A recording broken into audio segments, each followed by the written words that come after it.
Hey, what's up? It's John Kizzy. You know who is he? A.K.A. Philly G, because they know who I be. I'm here with my cousin, Ray Ray. What it do, people? Here I am. And hey, we started a podcast. Today we here in a new location, just trying it out, see how it goes. And we here with episode 89. King Tigger, he's at prior engagement. And DJ Laton's out sick. Hope he gets better soon. But they'll be here next time. So we're just going to jump right in with music. And the first thing, we got a couple, but the first thing we got for the music is Kanye West and Ty Dolla $ign's album, Vultures 2. What you think of it? Yeah, for me, it was good, but I found like there was a lot of experimental music on there. I don't know if you noticed that. It seemed like there was a lot of like probably good moments with Kanye and his daughter kind of playing around in the studio, kind of working out something. So there's probably some really good bonding moments between the family and things like that. But I don't feel like it resonated that much with the music for the songs that I did listen to on it. The song Sky City, that has to be my favorite on there. Like, kudos to Ty Dolla $ign and Kanye. And when I was listening to it on YouTube, it didn't actually give me the other person's name who's on that song, but everybody's verse on there was top notch. That's the Kanye we've been waiting to hear for a long time. Yeah, and that's a good point because it was same thing on Spotify. He did the same thing for the first collabo album. It doesn't name the features, so you just got to listen and try and figure it out. But I found out if you go to Wikipedia, they have all the credits there. You can find out. Okay. Yeah. But I don't know how to say it nicely. Wish his daughter was on the album less. I think that she didn't need to be there. But yeah, I didn't like it as much as the last one, the first Vultures one. And with this experimental thing, another thing that brings to mind is that it's a Kanye West Ty Dolla $ign album, but it feels like Ty doesn't get as much say in this stuff as Kanye. Yeah. And are we expecting this to be Kanye West's last album? Because didn't he say he was retiring? Every rapper says they retired, though. Yeah. Everyone, who knows? I hope he doesn't go with this one because he's too talented for this to be his last output, right? Yeah. Now that being said, like it was probably a very beautiful experience between father and daughter. I just feel like having his daughter sing on the songs is less impactful for me, I guess, than him being like, that beat was created by my daughter. Oh yeah. Because he's a phenomenal producer, phenomenal beat maker, everything like that, like for the music production wise. So if it comes out that there are certain songs on there that were like catered or like created or like crafted by his daughter, like using that experience that her father has, I feel like that would be more impactful than. Because like anybody's daughter can kind of sing on a song. If you're a musical artist and you have a child, you could have them sing on a song. People are gonna like it and be like, "That's cute. That's really cool." Those kind of things, but it can get over tiring. Yeah, you know, if it's too much. I remember on Tech Nine's song "Ever Ready," there's a song called "The Road" where he has both his daughters in it. They actually spit. Okay, and it was cute and it was good. It was a really good experience. This. I don't know. Come on, this is daughter. It just wasn't for me. This is Drake on one track. Weak this, and it was weak. Funny that he dissed Adidas more openly when he just said it's a fuck Adidas. You know what I mean? Whereas his diss track was like, "You don't like me? Go listen to Drake, bitch." You know what I mean? Like it was a weak tap, man. Now, did you like the fact that he's on those songs? He's talking about how, like, almost kind of crafting that this was a master plan to get him out of his deal with Adidas. He kind of addresses that in the songs, like basically like trying to get free. But is it true though, or is it just somebody saying something that to look away? Yeah. You know what I mean? You know, when you lose $1 billion thing, you can come out and be like, yeah, I did it on purpose because of blah, blah, blah, blah, blah. Are you just saying that in reaction to it happening? Or do you think he actually thought this through?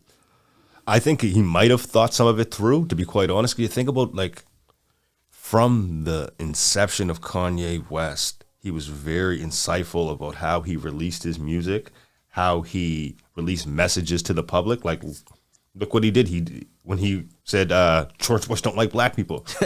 That was very strategic. He knew that was going to be an awkward situation for everybody watching, everybody who was involved in that broadcast. And he knew that was going to get a lot of attention. And he knew it was live, so they couldn't stop him from saying it. Exactly, right? Yeah. And that was, like, at that time, that was like, whoa, you can't say that. The funniest part about that is that he said it while standing next to a Canadian guy. Mike Myers didn't know what to say. If anybody watching this, go back and watch that clip of Mike Myers' face when he says it. Yeah, he's priceless. He didn't know what to do. He didn't even know where to look. Yeah, talk about getting put on the spot. That's like the crown of being put on the spot. Yeah, I don't think anyone ever been put on the spot like that. No, that's a whole different type of put on. But Kanye West, he'll put people on the spot, right? Like what he did when with the Taylor Swift thing, right? Yeah, that was gangster, man. Like he went up there and did that, and he knew that was going to be broadcast. So how can you not broadcast that moment? Yeah, right. You know, he tried to get Beyonce to go out with him, but she wasn't. She just laughed. It's funny. I wonder what the conversation was like after that. You know, she wasn't mad at it. Oh no, she was probably like, "You're right, but you didn't need to do that." Yeah. I mean, but like going back to the album, there was some really good songs on there. It's just some of the stuff that I heard, it sounded very experimental for Kanye West. As somebody like when you go back through and dive through his albums, the experimental stuff that he doesn't make it to the album. He has multi-listening parties. He brings in multi-generational artists from all different mediums to craft one particular sound. And I feel like this was more of him playing in the studio with his family. Yeah. Which is great and fine, and I commend it, because that's what a father's supposed to do. I commend that 100%. I just feel it would have been, you're a producer. You're not a singer. You try to be a singer sometimes, and it doesn't translate well. Yeah. And I'm not saying that your daughter doesn't have a good voice, because she probably does have a good voice. And from some stuff I heard, I did like. But I just found in certain moments, it felt like there was more of like, let's just play in the studio and have fun as a family. Yeah. Yeah. And I guess that's one thing you can take away from it. You can tell that they had fun doing the album. It was like a fun experience for them. And I guess Kanye's at a point where he could do that and put it out there and be like, this is stuff I thought was fun. This is stuff I liked. You know, maybe some other people will. If you don't, you know, I mean, he's not chasing sales. No, definitely not. Definitely not. So yeah, he can do that. He's at the right point in his career to do stuff like this. So yeah, I can respect that. Yeah, and he's gonna get the sales regardless, because just because people want to watch the show, they want to know what's going on. What is he saying? Who's he talking about? After all of the stuff that has been leading up to him doing this, right? Yeah. True. Yeah, I agree, man. So yeah, go check it out for yourself. And I still think I like the first Vultures better, only because they were more standout tracks. Yeah. For me, there's songs on there that I put on my playlist. Yeah. More than on this. On this, like that was it Skyline or Sky? I think it was called Sky City. Sky City. Yeah. That's one that stood out to me. Oh, absolutely. That song will be on my playlist. That's something that I would play for years and years and years to come. That song has a potential to be a classic. Yeah. And I messed up the name because I listened to the album in my car. So I only glanced at the titles. But yeah, go check out the album. So the next thing I want to talk about is, did you catch that tiny desk with the locks on it? Ooh. That was good. Yeah, they didn't do, like, I didn't know what to expect because of how they are. I didn't know, like, what songs are they going to do? How does it translate to, like, the band doing it and all this stuff? But everything it was dope. Like how they had that female doing Eve's farts for Recognize on there. And they all had, they shared the shine. And, you know what I mean? Because everyone knows Jada's Jada, right? But the Locks is the Locks, and they didn't lean on Jada. No, there was no leaning on them at that time. It was actually really cool to watch, and they were having fun. That's another thing. Like, it is really, there's something about it when you see the musicians having fun with each other and giving like little different renditions of what their songs would have sounded like. Like, because I don't think that they've done much with bands. But you wouldn't know by watching it though. No, they were real comfortable. I like how Styles came right out and said he's high. he let it be known. Yeah, that was dope. Tiny Desk is I really like it, man. Like I seen Wu-Tang do it. I seen GZA do it on his own. I've seen a lot of artists do it. Like Usher really did well. Yeah, it was Tiny Desk is, man. It's free. I wonder if they pay for the tickets there or what. It was really cool, and it was good to hear like songs that I grew up to being put with a band, and having like when the girl came in and started doing was it Little Kim's part for Money, Power, Respect? I was like, oh my Lord. Yeah, when I heard that beat, I was like, oh man, sheesh. Yeah, I'm glad they did that. R.I.P. X. Yeah, for sure. That was like one of my favorite X verses growing up, man. Yeah. They used to cut it off. Yeah, they did. I was like, how you cutting off DMX? And they used to bleep out words like when he talks about you being the junk, you know, in the trunk, and just because he's implicating that you're dead body in the trunk, they cut that out. I'm like, how you cut out trunk? Like that's a different one to to censor. That's a crazy censor there. But yeah, that was my verse, man. That song and video made me mad at 106 in Park for always cutting off videos. And you think that they wouldn't cut it out? This is the same people that had Uncut After Dark and all these other things going on. Like, come on, like man. And 106 in Park got to a point where not only did they cut off videos, they'd started like mid-verse. Yeah, they'd still be talking as the video was playing in the background. You could kind of see it on the screen, and then they would transition. Yeah. I remember that. I was like, how you gonna start it mid? You missed the first part of someone's verse. Yeah, man. Well, this was back like in the days when you were like when people were starting to get into pirating music and things like that. So it was like if you weren't doing that, you heard your music on those shows. Yeah. So you were frustrated if you didn't hear that whole song.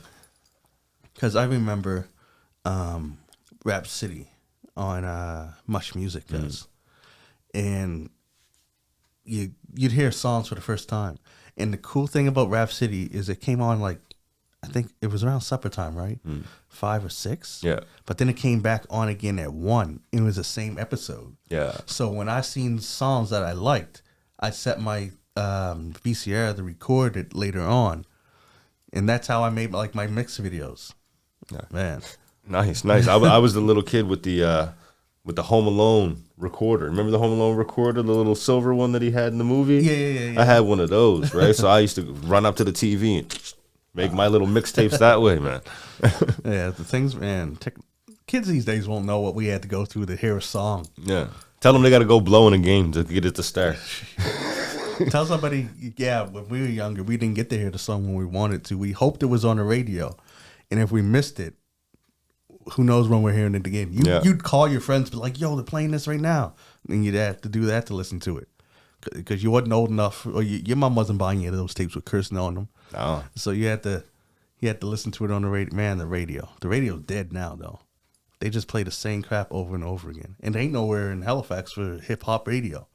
Remember, we used to have CKDU, but do they still have a hip-hop segment? Yeah, they do. They still do, as far as I know, yeah. And that's something we're working on, about bringing more voices as well as more music to the radio from our culture.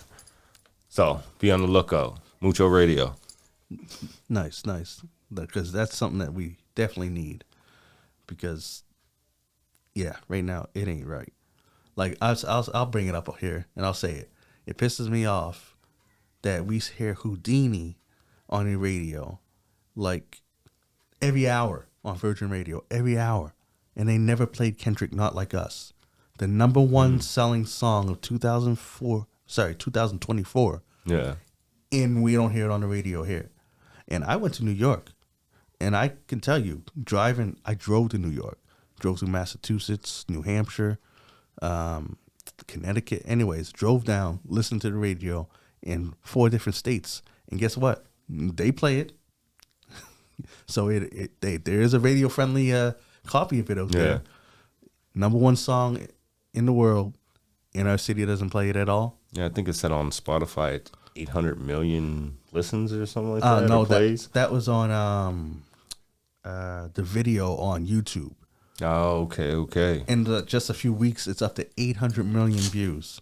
When it came out, it sold in less than 2 weeks. It sold 1 million copies, and then it came out in May, around the end of May, and by June, it was up to 2 million copies sold, and 800 million views. Like, this city gotta come on now. You're missing out on opportunities. People obviously like it. They want to hear it. Yeah. Play it, man. Shit. But Eminem puts out something that's everywhere. It's crazy. Anyways, this is a subject I was going to say for Latom, but since he's so sick, I'll say it. Vybz Kartel has been released from prison. Big ups to Vybz Kartel. Yeah, he's more than... I'm not as familiar on Vybz as Laton is. Yeah.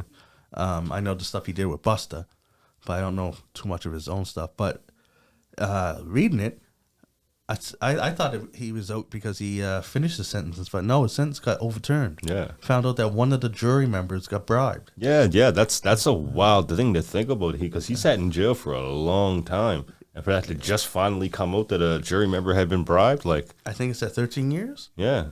And they didn't even let him out right when they found that out, because the appeals were going through to see if they were going to do a retrial, and then they said they're not. So yeah, he's home. Vybz, you should be going after them for compensation of what they did to your career. Does it put you on a 13-year hiatus? Yeah, that's crazy. That's major compensation that should be awarded to you. See if it happens. Yeah. That's Jamaica laws. I don't know what the laws is down there. I don't even pretend to know I know what's going on down there. So who knows? But big ups to the self-proclaimed king of dancehall. Yeah, and everyone's celebrating him, so he's going to be working soon. Oh yeah. So unfortunately, we probably won't hear him on the radio up here, but he'll be on Spotify and everywhere else so that we can listen to him. But yeah, that's some good news. Here's some funny stuff. I don't even know what I want to call it funny. Controversial. Where LL Cool J was on Club Shay Shay. Mm-hmm. He was. I was watching some of it. Where he's talking about battling and stuff. In a minute, I want to talk about his Def Jam Mount Rushmore. But he was because you often, some rappers take beefs personally, right? Yeah. So it was refreshing to see LL talk about, no, he don't take none of that stuff personally. Is when we battle, we keep it in there. Like he talked about the battle with Cannabis. Mm. And he said himself, it was because he was cocky and he was in a different place in his life. He shouldn't have took it the way he took it. Yeah. Because remember, it was LL has a tattoo of a mic on his arm, and Cannabis liked it and looked up to him. Because you got to think, LL Cool J that's like your pioneer there, right? And Cannabis like, yo, I want to get one like that. And LL took it as him biting it rather than paying homage. And that's what started that beef. But, it's cool to see that LL can be like, yeah, that was on me. I started that. Yeah. But it would be good to see him reach back to Cannabis, because that ended Cannabis's career basically. The only other fight that Cannabis had with another MC that really put the nail in his coffin was Eminem, to be quite honest. And then he was in the battle leagues, and like the people in the battle leagues were making him pull up rhymes off his phone. Yeah. In the battles, right? It wasn't a good look for someone who was always viewed as that lyrical guy, right? And like you said, it was a paying homage. Let me borrow the mic on your arm. Yeah, he put it in his verse. Yeah, I mean, he didn't say let me tear your mic off or show you who owns that mic or nothing like that. He was just like, let me borrow it and show them that I can do this too. Yeah, it was all respect. Yeah, but to like change the verse. Yeah. That was dirty. Cut him out the video. Because they had two videos, because there was a video with Cannabis and football gear, you know what I mean? Yeah. And then he was going and Master P was in it all of a sudden. Yeah, it was like, what? Master P. But like, could you imagine being Cannabis at that time? Of just being like, I want to pay homage to one of the greatest MCs in the world. And he took a slight, on his song, I want to pay homage to him. And instead, he took it as a slight and dissed me his whole verse. Yeah, like, that's like... The whole verse is a diss. What's that whole, that saying? They say never meet your heroes. Imagine meeting somebody that you look up to. That you probably wrote rhymes because you were inspired from hearing LL. Yeah. And then just be like, yo, man, kind of, I want to be like you and whatever. And then him to dish you and railroad your career. Yeah, that was bad. Speaking of cannabis, because Eminem and cannabis, because I had this conversation with someone online, because he was like, man, people always say Eminem never really battled anyone. They say all he did is this is his pop stars, and then they mentioned, well, is Joe Budden a pop star? Is cannabis a pop star? As people that he battled, right? And who else did he diss? He dissed Ja Rule. Yeah. He dissed Benzino. Yeah, and Insane Clown Posse. MGK. But here's what I'm saying, because I had a little pushback, because I was like, but were they battles? Kendrick and Drake, they battled because they had a back and forth. Yeah. Drake and Meek Mill battled. Nas and Jay-Z, they battled. I don't even think you can call the Pac and Big a battle, because that was one-sided. Because Pac, like... I don't know if we can... I think we do call it a battle, because we do have to count Who Shot Ya. You do?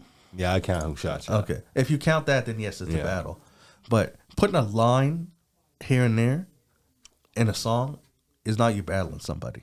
No. That's like... That's a diss. Yeah, that's like diss. Almost like a sneak diss. That's just a little here. So that's why, like, I don't think Joe Budden and M had songs about each other, whole tracks, did they? No, not whole songs. No, I don't think Joe Budden actually came at Eminem with a song or anything like that. He might it was have more put of like just talking stuff. Yeah, you might have put like a couple bars. And same with like what about Cannabis and M? Did they have an all-out battle? I think that they did. I'm pretty sure Cannabis recorded some music, like a full song about him. Okay, and did M have a full answer? Oh yeah, M did a song called, I think it was called Cannabitch. Yes, I do remember that. Oh, and also with battles, we should say Fitty and Ja. Oh yeah, that was definitely a battle. That involved that battle encompassed so many people. Oh yeah, that was camps. You know what I mean? That was full camps. That was basically Aftermath versus Murder Inc. It was Aftermath versus New York. Because you got to remember, as soon as other people started jumping in, it turned into 50 Cent and Fat Joe. Yeah, but also Locks. Also, Busta Rhymes and DMX also went at Ja Rule too, right? Mm-hmm. So Aftermath still has some New York ties on a. Yeah. You are right about that. Yeah. So yeah. Though that's the difference between battles. Like, he doesn't battle. Eminem doesn't battle pop stars. He makes fun of them in a song and a little thing, and then moves on to the next line. Yeah, there's like Britney Spears doesn't have a whole song dedicated to her and stuff. Disses and battles are totally different. Disses can turn into a battle because it can cause a battle, but you mention a line, that's not a battle. So yeah, Eminem doesn't battle pop stars. He disses them. Yeah, and it's more of making fun of them. Like, he battled MGK. Oh yeah, kicked his face in. Oh yeah, that was a bad one. Yeah. I seen a video, just to go off top. I seen a video of Logan Paul coming out of his entrance at the last event for WWE, and MGK's there with him like a tag team partner. I was like, what? I was like, I didn't know that these guys are all diving into wrestling, but okay. MGK is just he won't go down.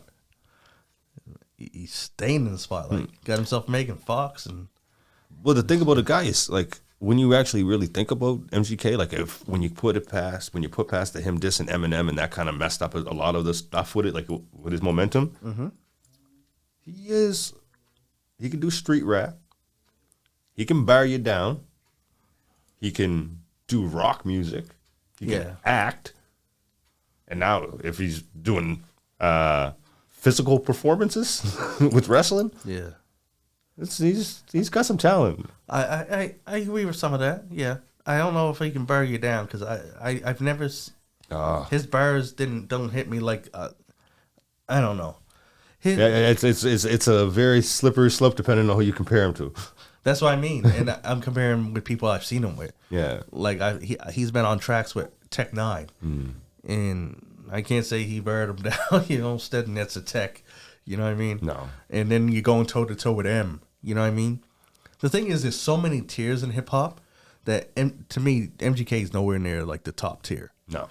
But he's not. I wouldn't put him in the bottom tier. No, either. not at all. You know what I mean? There's so many tiers. Like that's why when you say bury him down, I'm like, type of bars people I listen to, right? Yeah. That's a strong word because I know so many that could kill him. Yeah.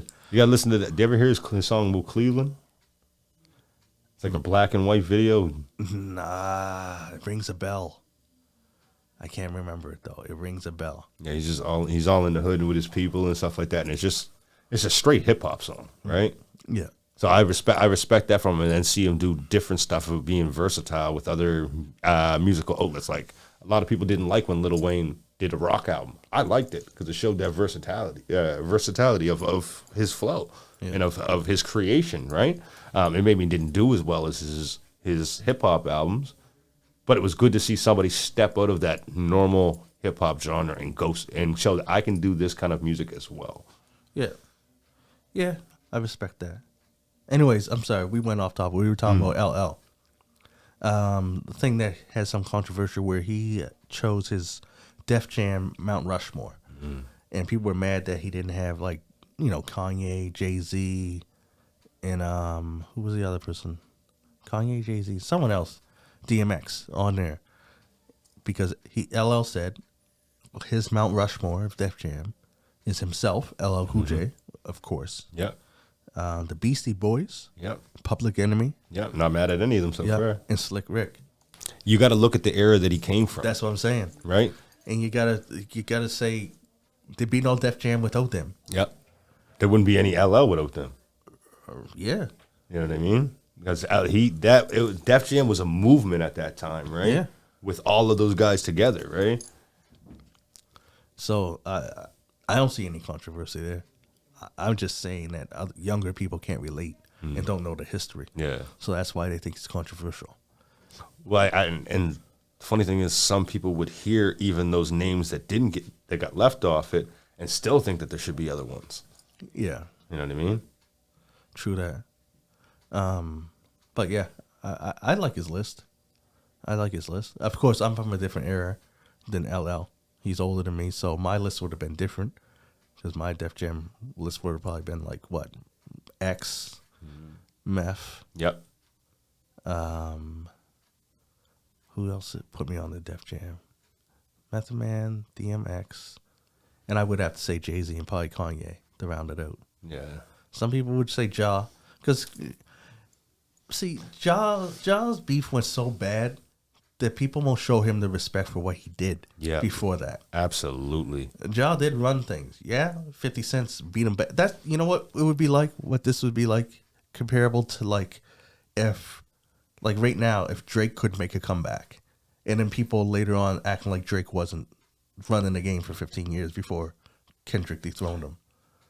Yeah. That's how I feel towards Ja Rule. It's like, man, he's a bum. 50 did. I was like, okay, but between me and you, come on, that's You can literally. You couldn't go to a club without hearing Ja. There's so many Ja Rule hits. I know. They might have other people on them as well, but they're hits. Yeah. And you remember his lyrics. Fuck, Not just the chorus. You remember his lyrics. Yeah. He was able to get catchy bars, right? Even Soul, Holla Holla Cuss. Yeah. Like, people play with Ja's name just because, 50 was a monster, man. Well, and the stuff that was going on behind the scenes, though, and that's what the public never really understands. They look at it like 50 just smashed him and he disappeared. No, they did some financial stuff. Yeah, like they raided these guys and they shut down their label. They made it so people couldn't produce music. They bankrupt the label. And they said it, but there was an interview with a cop that later came out and confirmed that 50 didn't help them. He wasn't snitching or nothing. He said that Irv Gotti and them was idiots using two-way pages for communication, acting like we can't trace that shit. Yeah. So they kind of shot themselves in the foot. But the thing is, they won. their case. It's still you can't win back time though. No, exactly. And the money that they spent doing it, in the public perception that was going on about them not being gangsters. Yeah. Right? Because at this time, you got to look at it. What 50 Cent's calling them out, saying you're not a gangster. Then a raid happens at your office, and you have to prove to the government, I am not a gangster. Yeah. Yeah, you got to think about that and add these little connections together, right? It's like, Yeah. but it's 50's still a mastermind. I'll give him all his props in the world. You're mastermind. You got Ja Rule out of here for doing exactly what you came on and did. I know. Like 4 months after he was out. 21 Questions. Like, when did that come out? I think that was like right after the beef, wasn't it? Then was Jordan the Beef. That was the first album. Yeah. So it was like the second release after Wangster, wasn't it? Or in the club, Wangster, and then probably 21 Questions. I can't remember if Pimp came before or after 21 Questions. But it was either or. Yeah. But yeah, it was right there. I know. Yeah, yeah. It was funny. And then Amusement Park. Yeah. like Yeah, he made Candy fun of Shop. Yeah, Candy Shop. Guys made fun of Ja for doing these songs, and then he took Ja's place and did those songs. It is what it is, man. Yeah. That's hip hop history for you. But shoot, we keep getting off track of LL. I wanted to say that his new album coming out is called The Force, and it's reportedly completely produced by Q-Tip. Ooh. Q-Tip was a hell of a producer back then, and people forgot about that. Yeah, yep. Now, I don't like the first single so far. Oh, okay. It got Rick Ross and Fat Joe in it. LL is tight on it, but Ricky, just lyrically, he's never saying nothing. So yeah, he's right off there. But Fat Joe just doesn't sound as invigorated as he usually is. So, it's a disappointing verse because of that. He just doesn't have that energy I'm used to Fat Joe having. But, well, I'll see the rest. The beat's tight. Yeah. Q-Tip does tight beats. So, looking forward to that. In other news, since we bring up 50, may as well go to that next. 50 Cent is launching his own TV channel called 50 Action. No, sorry, 50 Cent Action. Mm-hmm. And reportedly it's free. Yeah, that's going to be huge. You can sign up now for it. It's 50 Cent Action. It's a free channel. It's going to have Power on it and all the shows he did and even more.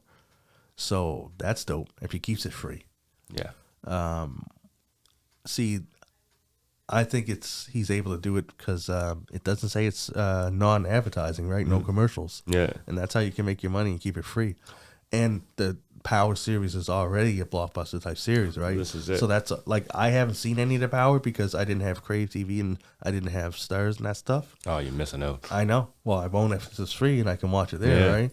So I'm looking forward to that. Well, yeah, because he has so much content that he's been producing and been a part of. It's like when you think about you got all the books of Power. So you got Power Book 1, Power Book 2. Then you have the Tommy Story. What is it called? Force. And then you have Raising Kanan. And there's all kinds of BMF his too? BMF is his too. And I feel like he has more in the tuck that he's coming out with. So it's like he has an eye for talent, and he always has. Look what do people forget? This guy bought into vitamin water, then sold it for billions. Yeah. Also, I think I heard somewhere that he's collaborating with Tyler Perry. And what's dope with that is that he'll have a platform to put it out on. Yeah. Well, and Tyler Perry was in the process. I don't know if he's finished it, but he was in the process of constructing his own movie, not network, but own movie studio. Studios like what you would have in Hollywood kind of thing. You go to Paramount Studios too, eh? Yeah, G-Unit Films, I think it's called. Yeah, yeah, man, they making moves, and it's cool. The only thing about this is that finding out so far in advance, you're always waiting. That's like with the Marvel movies. I hate that I know that Avengers is coming out in 2026. It's 2 years away, man. I got to sit here and wait for the Doctor Doom. I got to sit here and wait. I preferred it back when I knew what was just coming out next year. not what's coming down the pipeline. Yeah. So now, getting excited for this 50 Cent stuff and not having clear dates, you're just waiting and you're like, oh man. What do you think it does to the brand? Like I'm always interested in how people feel about that. Like say like how Marvel was doing, where they released so many different titles that people knew for like the next 10, 15 years of movies, this is what it's going. And then all of a sudden release dates got changed, and then some films might not be happening anymore and stuff.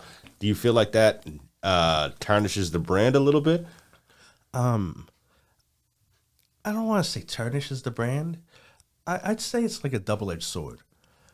For one, it builds up hype, right? So people have stuff to look forward to if it's new. I think, like stuff like the Avengers, that will build up hype, right? Or if it was like, the new Spider-Man and stuff like that, there's certain things that can build up hype.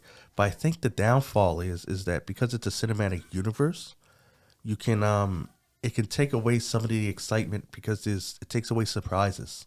Like for instance, the Captain America Civil War, that movie that came out. It was announced to come out after the Avengers Age of Ultron. And that, there'll be some spoilers here. These movies is old, so if you ain't seen them, that's on you. Anyways, it introduced Scarlet Witch and Quicksilver, right?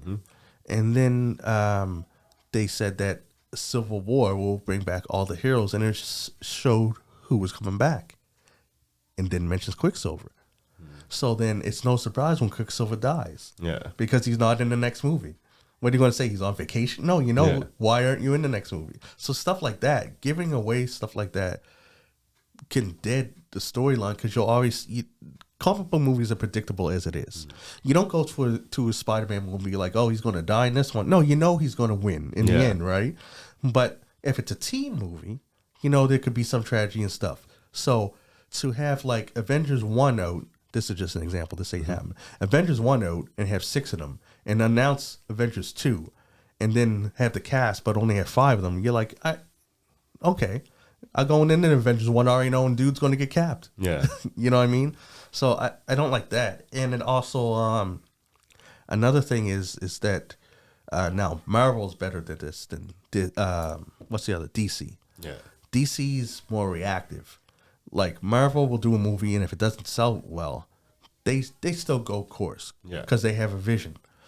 DC and why they never shit didn't happen. And this goes to movies that were announced and then never happened. Like the Justice League didn't do well. That's why there's no Justice League 2. And that's why, like, they don't stay the course. So you're almost like, they're not really invested. Yeah. If you're all ready to, because online critics say this about this, to just change your course. Like, since DC came out, there's like 3 different Batmans? And now there's going to be a new Superman. The Superman's being filmed, the new one, and they're rebooting it. It just shows that you don't have any faith in your product. And you seem less invested because you're not like, okay, you didn't like this, but wait, we got a plan. You'll like this. Because sometimes, like, I feel like I've been talking forever. Anyways. No. Sometimes, like, a movie, like, won't work as well as you thought. Like that one with Kang, the last one with Kang, Quantumania. Ant-Man and the Wasp, Quantumania. Didn't do that well. But then the next one could do something that calls back to that and make you want to go watch that and then respect that more because you're like, oh, yeah, this is that. This is, you know what I mean? Yeah. So that's what it's good when you stick with your brand and you have a vision. So in the long run, yeah, if you have a vision and you do stuff, I think it can work. If you're reactive, because basically it looks like you're just doing it for money. Yeah. Because you're just trying to do what works rather than... What I've kind of found with the whole DC lane is I feel like instead of relying on the character to build the franchise up, they're relying on the actor's star power to build that franchise up. And when it doesn't happen that way, that's why we see so many different reboots of different characters coming in and playing different roles. That's kind of what I found. I know that in the beginning, like if you look at like some of the stuff that was happening with Sony and Marvel, like before they had that merger. That's kind of what was happening there as well, right? With the different Spider-Mans, with the different Fantastic Fours. Like they didn't get exactly what they wanted out of it, so they went back to the drawing board and was like, well, let's put a new cast in here. Who are the hot actors out right now? And let's put those people in those positions and see if that movie sells based off the actors' star power, rather than that actual characters that have been living up your comic book franchise for like 30, 40 years. Yeah, that's like I had this conversation with when we had Mark and Leanne on the filmmakers on the show. Like when Fox had the rights to some characters and Sony did the rights, you can feel just from their movies that they're doing these movies to make money. They're just doing it to make money. That's why the storylines are usually just whatever. It's just, and they rely on spectacle and like star power. They're like, you know what I mean? Anyone will come see this because it got him in it, rather than, is the movie good? Yeah. Is it got a story? That's like with Spider-Man's, like, because now that they got Sony and Marvel kind of got a deal where Spider-Man stays over in the MCU. But Sony still wants to make money off of Spider-Man. So they're making movies off of spin-off characters. Now Venom worked because Venom's Venom. Yeah. And when they did have a good person who played Venom as well. Right, yeah. So they did, that star power in that situation did work because he was just coming off some pretty big films himself, right? But the other two films did not work. They had Morbius with Jared Leto, who has good star power. Yep. But again, if you watch that movie, Yeah, I never even saw it. you're not missing anything. It was the worst piece of shit ever, man. And you could tell it was just banked off of his star power. And him just trying to overact and everything. He's taking the role too serious, and the rest of the movie is just like hunky-junky. Yeah. And then the other one was Madam Web.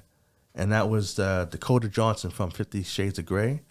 And it also had Sydney Sweeney. She's this up-and-coming actress that's doing Euphoria is the TV show she got big on. Yeah. But her star power is rising. And those are two humongous type of either shows and films, right? Yeah. And that movie tanked because there was the story and everything sucked.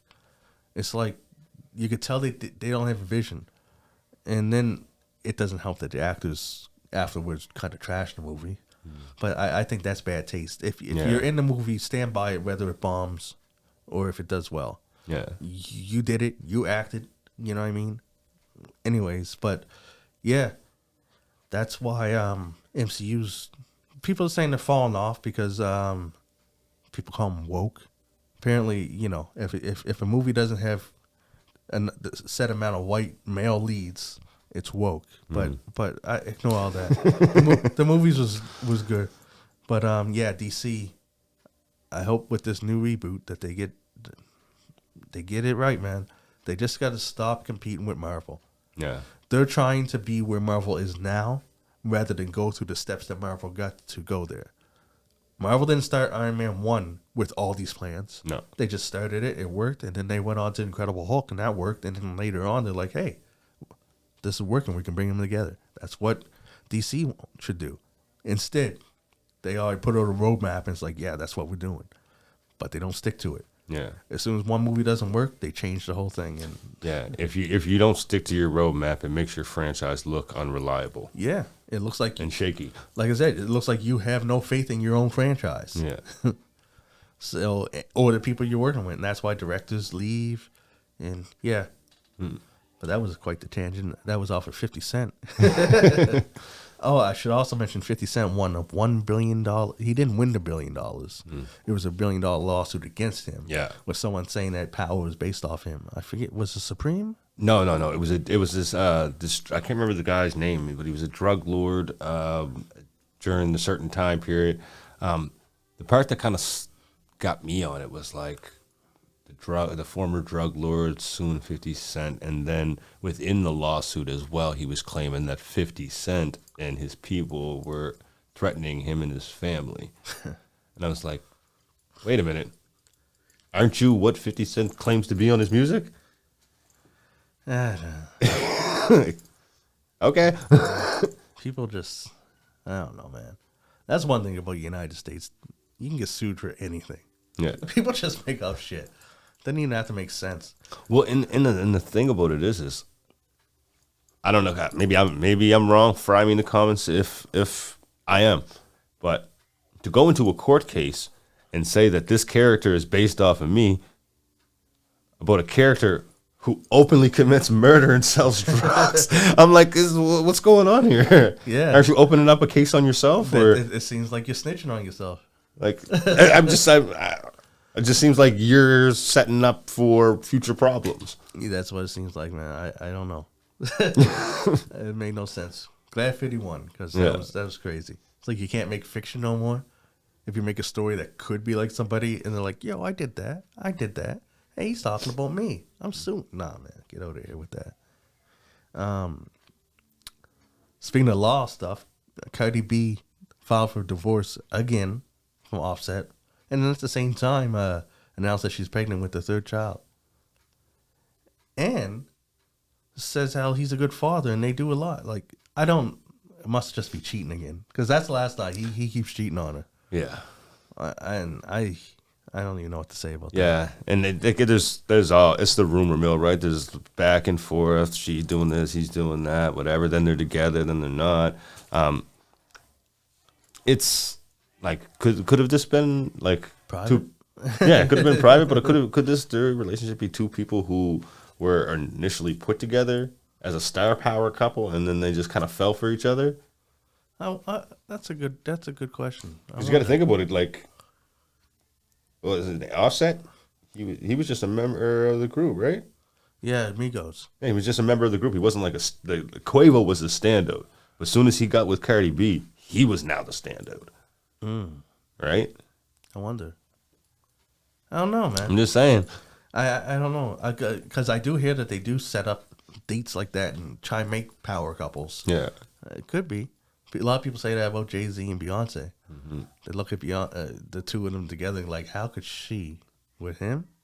But hey, Jay-Z was the man at the time. You gotta remember, he was the biggest artist going once Pac, Biggie, and I say even somewhat DMX was out the way, because DMX kind of fell back and started getting in charges and going into jail. Then there was drug addiction and those kind of things. But like Jay-Z was that top guy at that time. Not in my playlist personally. No knock to you there, but you just weren't my cup of tea as much as other people's. I'd say probably my favorite song would have been "It Was All Good" just a week ago. Oh, that's a jam. That's probably like my favorite song by Jay-Z. Yeah. That and "This Can't Be Life." That's a good one, yeah. Like the Dynasty, and I'll say this: the Dynasty was my favorite Jay-Z album. Yeah, I just like the beats and everything better, and yeah, man, I don't find myself going to Jay. Like when I was younger, I had his albums, but I don't go like, I don't go back to Jay. I don't know why. It just doesn't resonate. It didn't have the longevity that a lot of music. Like I put on All Eyes on Me. Oh yeah, absolutely. I put on Nas. Oh, I put DMX. DMX easy. At least once a week. Easy. if not once a day, once a week for sure. Dark and Hell's Hot. I listen to that beginning to end. Yeah. But I wonder why I don't listen to it. Anyways, I digress. Maybe, who knows? Who knows? I know that there are power couples out there. Maybe Offset and Cardi B is one of them. But the thing is that this is like the third time she filed for divorce. I wonder if it's just something she puts out there to make him act right or do something. Because you think this one's going to go through? Well, and the whole thing about it is, I think that they might have a little bit of realization what everybody realizes, right? It's that those people who got you, they got you. No, it might have some transgressions in their system or whatever, but most of the time that they got them. And I don't think anyone's going to care for Cardi the same way that Offset did. And wouldn't that be funny, though? It's like, in our lives, our version of a fight is a girl making you sleep on the couch. Their version is filing for divorce. Yeah. And then taking it back like a couple weeks later. But you just brought up an interesting point, though. How many people would like to file for divorce but can't because it costs the cost of it? This guy's got unlimited funds. Yeah, true that. So that's just a couple bucks. True that. Well, I hope it works out. If it doesn't, if that's what's best for them, then hope that they're good together, and it's good to see the family together. Yeah. Right? Yeah. What else we got? The Game's working on his new album, Documentary 3. And he's got another kid on the way. Yeah, and I didn't even really think that was honestly newsworthy, to be quite honest. I know he's a little bit getting up there in age, but I look at it different. Like, if I had the money that those guys had, I'd probably have a football team. See, the way it resonated with me is that me and my girls talking about having a kid. Yeah. And I always said, no, we too old. But then I keep seeing these older guys have kids. And I'm like, I could do it. Yeah. I could do it. I don't know if my knees is in it no more.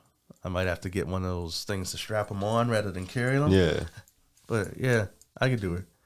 He even RS Smooth recently had a kid. He older than me. Shout out to RS. So I was like, yeah, man. All right. I can do it. Might make it a little we started a podcast onesie baby for the kid. But he's the Game's dropping his new album 20 years to the date after his first album that came out in 2005 on January 18th. So 2025, January 18th, we're going to hear his new album called The Documentary 3. People always sleep on Game's impact to West Coast, to hip-hop itself. Like, he was instrumental in bringing the coast back. Like, let's not forget that. Like, when he came up with G-Unit, what other West Coast artists were really pumping at that time? Yeah, you're right. It's like, because that's the funny thing. Aftermath was what was pumping. A West Coast record label that didn't have a West Coast artist pumping. Yep. And then the Game was that West Coast artist that they got. Because, yeah, he had M from Detroit and Fitty from New York. And then, but Dre's doing the beats. Dre's the guy. Yeah. It's like, yo, man, put one of your peoples on. And then he did. He tried to put him with G-Unit and things didn't work out because, egos is egos. Yeah. But, he's outshone his G-Unitness. You know what I mean? Like, no one looks back at him as a G-Unit member no more when you hear Game. So, that's dope. Yeah, Game, I got to listen to more of his stuff. His first album, I killed it. And his second album, I heard a little. And then it's usually features I heard him on. But yeah, I got to get it more into the Game. Yeah, and he was like one of those people who brought street West Coast culture to the mainstream. People don't like when the documentary came out. So people remember there was a documentary that came along with that, where you even saw him go to his best friend Billboard's funeral, who got killed during the making of the DVD. And like he's going exposing you, showing you the different neighborhoods in LA and like what to do and what to wear and those kind of, like he was exposing that gang culture that is so prevalent in music today. He was exposing that a long time ago. Not saying that that's a good or bad thing, but he put the coast on. However you want to look at it. Well, I think it's always a good thing to show the culture. Yeah. Because you're not encouraging it. Yeah. That like that's why I say about rappers back when we grew up. Like their drug talk was different than the drug talk now. Our rappers was like, yo, our rappers would talk about what they had to sell to get money to get their family out the hood. While rappers nowadays talk about what they bought to get high. Yeah, this is true. But in the same breath, go back to the Eminem piece, we did have Purple Hills. That was like a little bit later. Like if you're going to 90s music, no, that wasn't that prevalent in the drug usage talk. But once you started going into a little bit more into the late 90s, early 2000s, there was lots of talk about it, but it wasn't the same way as it's now. It was more of a happy talk. You know what I mean? Like when you think about Purple Hills, that was more of a happier kind of song. I'm trying to wonder how many others were like that after that, other than Purple Hills. Like Weed, I won't count that. It wasn't like there wasn't a Bone Thugs album without a song about. Oh yeah, Bone Thugs, yeah. And Meth and Red, of course. Yeah. But like the hurt drugs, like Purple, like was there any other songs like that? Was anyone else doing that? Not that I can really recall before them. Shit. Was Eminem D12 the first Hip hop drug addicts? Shit. Yeah. Remember, one of Eminem's... Oh, no, I'm sorry. Old Dirty. Old Dirty, yeah. Old Dirty. You talk about cocaine. Yeah. And being stuff. Okay. Yeah. All right. Yeah, let's not forget about Old Dirty. Can't forget about Old Dirty. God rest his soul. But those were more unique Yeah. than what is today. Yeah, today it's more of like, I find it's more of sad, depressing drug music. You know what I mean? It's a mix between that and a parody drug music, but like the music is like almost encouraging overdoses to a point. But yeah, like the sad, depressing stuff is even, I say, more respectable than the other stuff, because they're like, because in that type of music, they're still not like promoting the drug use. Yeah. They're saying, I do this because I'm trying to deal with this stuff, right? So that's like more of a depression, whereas you'll get some like the syrup era. Yeah, like that's something that's like, a big era that I forgot about. Like that era was just messed up. Lots of people died off of that. Yeah. Like, because they were promoting it. They weren't promoting it because they were trying to deal with stuff. They promoted it as like a party favor, which I think is different. Like when Juice WRLD and them talk about it, it's more of a trying to cope mechanism, right? Yeah. Yeah, I definitely find there's a lot more coping mechanism music than doing that kind of stuff. Yeah. And so I could definitely respect the coping mechanism type of drug songs more than the party. You should, you know what I mean? Yeah.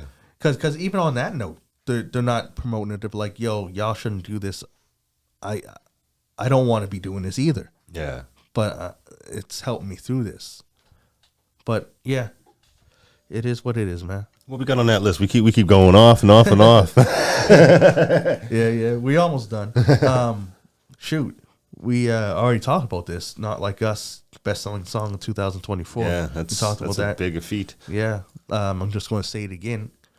Over 800 million views on YouTube, and over 2 million as of June sales. Could this be like, man, if this goes diamond quick? Like, because that says as of June.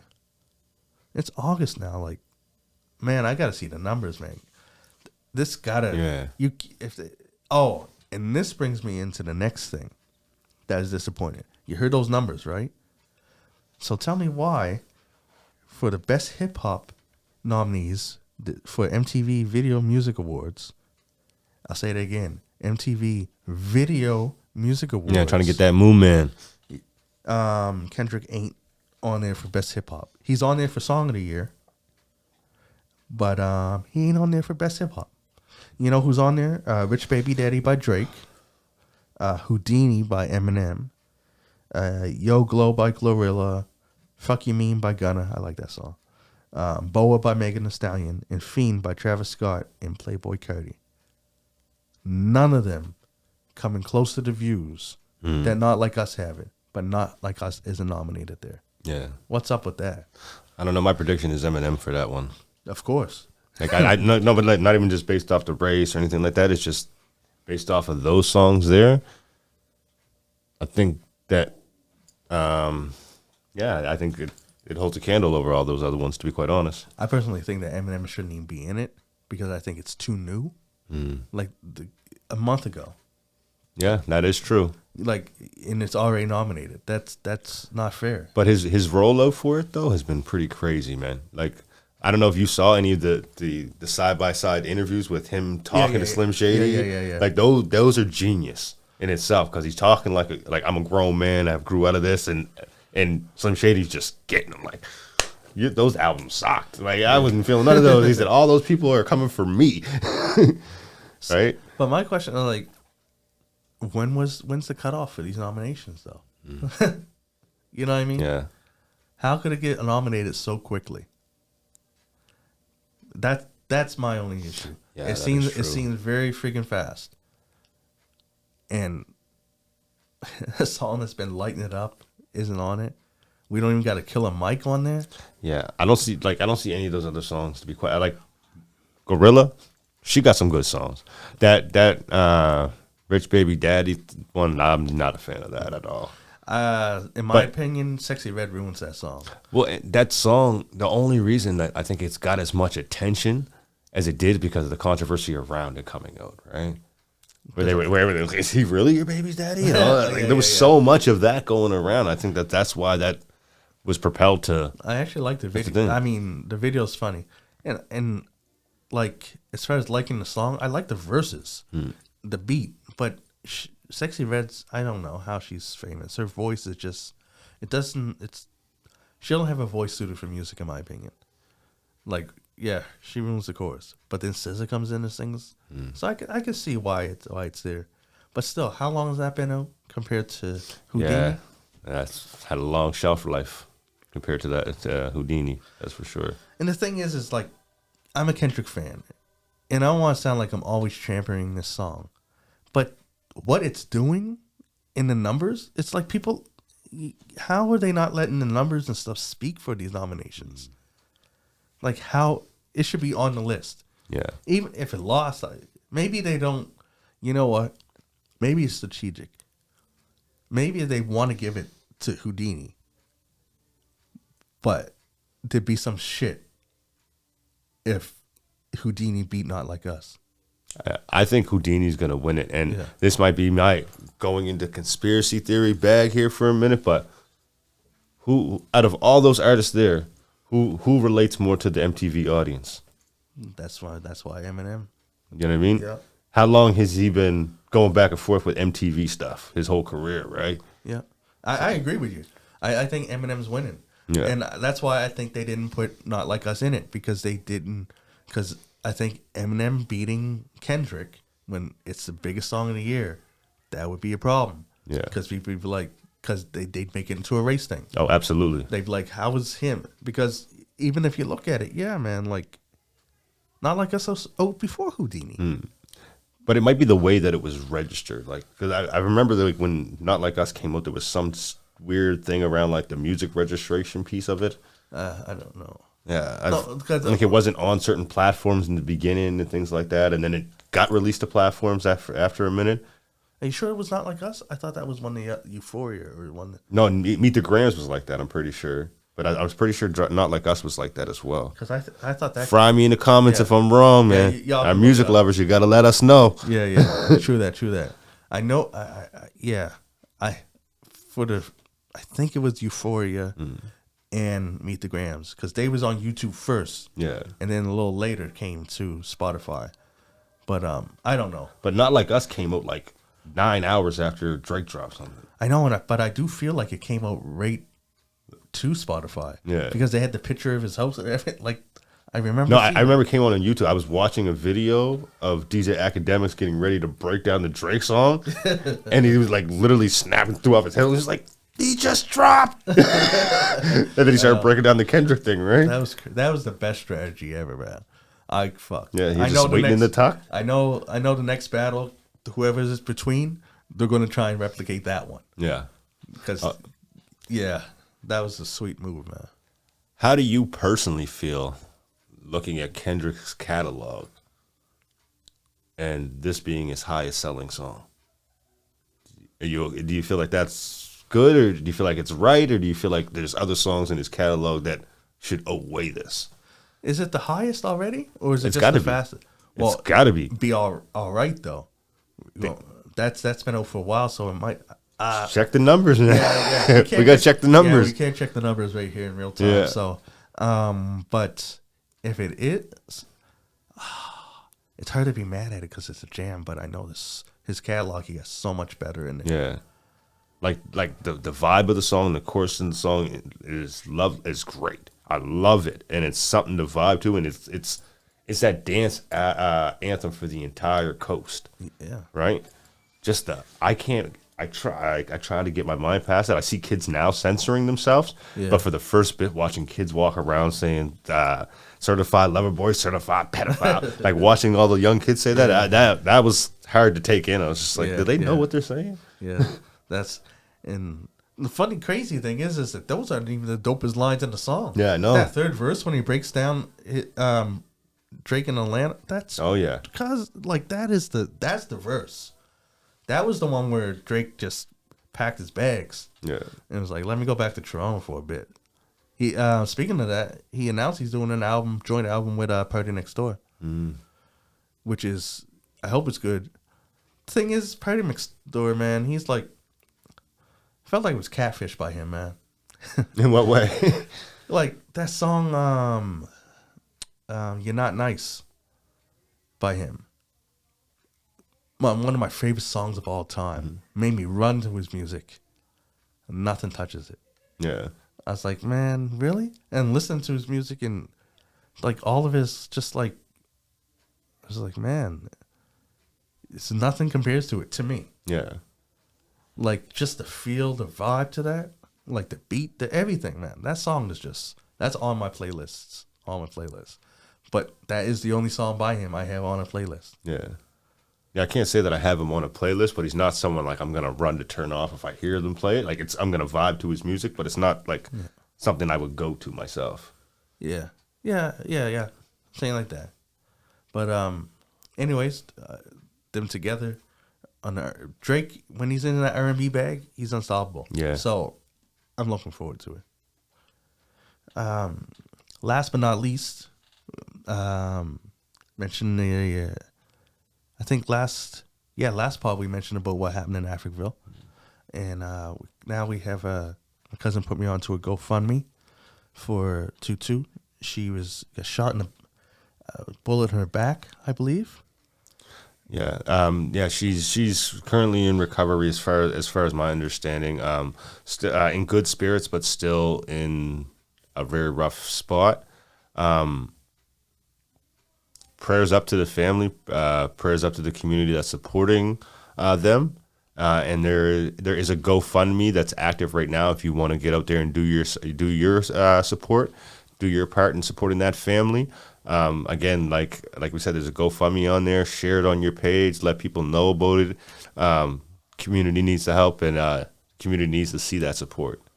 Yeah, I'll put the GoFundMe on the screen right now, and also in the description of this video, so that you can, if it flashes on the screen too fast for you, you can just go copy and paste from the description.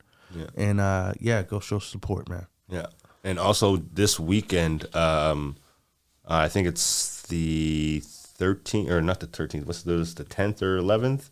They're having a day down at Africville, this movement to stop gun violence. So it's a community organization called 902 Man Up. They're going to be doing a community day down there to take back Africville, and they would appreciate all the community support. So whether you're going there to support the movement, whether you're going there to spend time with your family and showcase that this is the land for our people to feel safe on. And that's the Saturday, tomorrow. I think it's actually Sunday. Okay. Well, this weekend. Yeah. Cool. Anything else you'd like to add? Other than that, I remember that you did something really cool. What? Not too long ago. What? Got to walk in a fashion show. I know you probably already talked about it while I wasn't here, but we talked about that last part. Yeah. Yeah, because I'm laughing because Laton's reaction. I gotta go back and scoop that to see his reaction. Because I had a hard time articulating when I was explaining how we had to act out the mental health stuff. Yeah. And he just didn't know what I was talking about. And he just started laughing. I'm like, "You're laughing at mental health?" He's like, "No, man, I'm laughing at what you're trying to say." It's like, yeah. Yeah, that was dope. Yeah, so it was a really cool show put on here at the Lighthouse Center by the folks from Art of Healing and Warriors of Light, highlighting mental health and addiction. So I'll try to articulate it a little bit better. Maybe Laton can watch it and either laugh or give me a thumbs up on it. So basically what was taking place during this fashion show was each individual who was modeling would go up to the front of the room as a recording was playing of somebody giving their descriptions of what they were experiencing dealing with this mental health issue or addiction. And simply what the models were doing was kind of just acting out the mental health or addictions issue that that story was explaining. So they had ones around depression, suicidal ideation, multi-generational trauma, different things like that. So we were trying to present to the best of our abilities what somebody experiencing those feelings might be going through. It was a interesting, very cool type of event, and I hope to do more and being able to bring my people in more on that. Baton, you're coming to do one soon too, buddy. Yeah. I'm definitely down for more. Yeah. Sure. And yeah, you said a lot better than I did. Because, yeah, I guess because they seen the pictures first. And the first thing, like, why are you sitting in the chair? Yeah. I thought it was a runway. Like, why are you sitting? And I was trying to explain while laughing. Because you know, when you do tell someone you're in a fashion show, and in the first picture you showed them you're sitting down, that is kind of a funny. Listen. My girl was watching in, because I showed her some of the pictures that your girl took, and I was like, I held it up and looked, and she's like, "You got your Zoolander model face going on there?" I'm like, "Ah, Zoolander." So that made me crack up too much. I can't look at the picture without thinking that. She brought up the Zoolander. She said, "You got the Magnum Steel going on." Yeah, it was cool. It was cool. Yeah, next time, just so I have a little bit more in advance, so I can put it out there more. Like, yeah, there's so many people that like should have told Tara about it. She probably would have been like, Yeah. And other people like, yeah, I didn't even think. It was on the fly, right? And I had other things going on. That's why I missed the first rehearsal. And then I later realized I didn't miss nothing at the rehearsal. No, we were doing the rehearsal live right before the show. Yeah, that's the only thing I'd like, because, like you said, an audio plays and you go in there and act it out. And because we didn't really do a rehearsal, I didn't know how long it played for. So, and I noticed that nobody else did. That's why people were leaving before it was over, and they're like, shoot. Or I think at the beginning, one person stayed too long, and then the next one played. I was like, shoot, yeah. Next time, just a slight more rehearsal, would be, because everything else was tight. Yeah. It's just that not knowing what you're going to do until like 5 minutes before you're doing it. Yeah, that could be difficult, but we operate on the fly. That's what I was getting ready to say. Keep you on your toes, and everyone did well. Yeah, everyone did well. Yeah, shout out to everyone that was a part of that show, helped bring that show together, did the audio recordings, did interviews beforehand. Anybody who was helped partake in that, Lighthouse Center for giving us the opportunity to do that in their space. Thank you. Yeah, thanks. And I think that's all from me. That's all from me. All right. Swole? I said swole? What the fuck is that? I tried to say so. Well there, sir. I tried to say so and well at the same time. Is swole? Whatever. Anyways, I'm John Kizzy. You know who is he? A.K.A. Philly G, because they know who I be. And I'm here with my cousin Ray Ray. What it do? You know who I be. Here I am. I'm him. Peace. And we out.